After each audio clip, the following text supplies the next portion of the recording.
एक राजा बहुत बड़ा प्रजापालक था। हमेशा प्रजा के हित में प्रयत्नशील रहता था। वह इतना कर्मठ था कि अपना सुख ऐशो आराम सब छोड़कर सारा समय जन कल्याण में ही लगा देता था।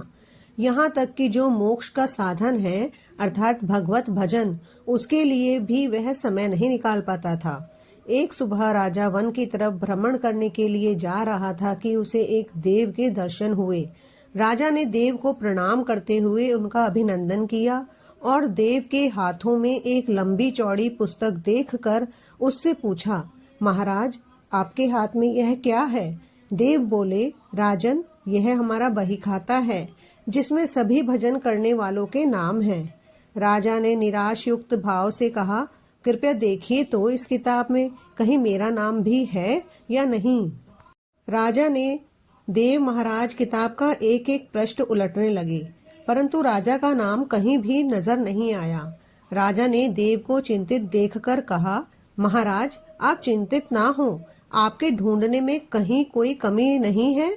वास्तव में ये मेरा दुर्भाग्य है कि मैं भजन कीर्तन के लिए समय नहीं निकाल पाता और इसीलिए मेरा नाम यहाँ नहीं है। उस दिन राजा के मन में आत्मग्लानि सी उत्पन्न हुई, लेकिन इसके बावजूद उन्होंने इसे नजरअंदाज कर दिया और पुनः परोपकार की भावना लिए दूसरों की सेवा करने में लग गए। कुछ दिन बाद राजा फिर सुबह वन की तरफ टहलने के लिए निकले तो उन्हें वही देव महाराज के दर्शन हुए। इस बार भी उनके हाथ में एक पुस्तक थी। इस पुस्तक के रंग और आकार में बहुत भेद था और यह पहली वाली से काफी छोटी भी थी। राजा ने देव को प्रणाम करते हुए पूछा, महाराज, आज कौन सा बहीखाता आपने हाथों में लिया हुआ है? देव के ने कहा, राजन, आज के बहीखाते में उन लोगों का नाम लिखा है जो ईश्वर को सबसे अधिक प्रिय हैं। राजा ने कहा, कितने भाग्यशाली होंगे वे लोग, निश्चित ही वे दिन रात भगवत भजन में लीन रहते होंगे।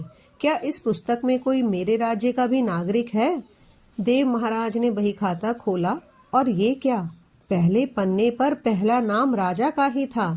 राजा ने आश्चर्यचकित होकर पूछा, महाराज, मेरा नाम इसमें कैसे लिखा हुआ है? मैं तो मंदिर भी कभी कभार ही जाता हूँ। देव ने कहा, राजन, इसमें आश्चर्य की क्या बात है?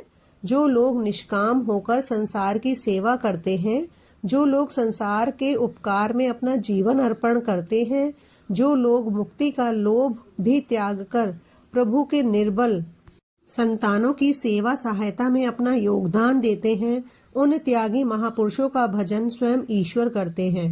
हे राजन, तू मत पछता कि तू पूजा पाठ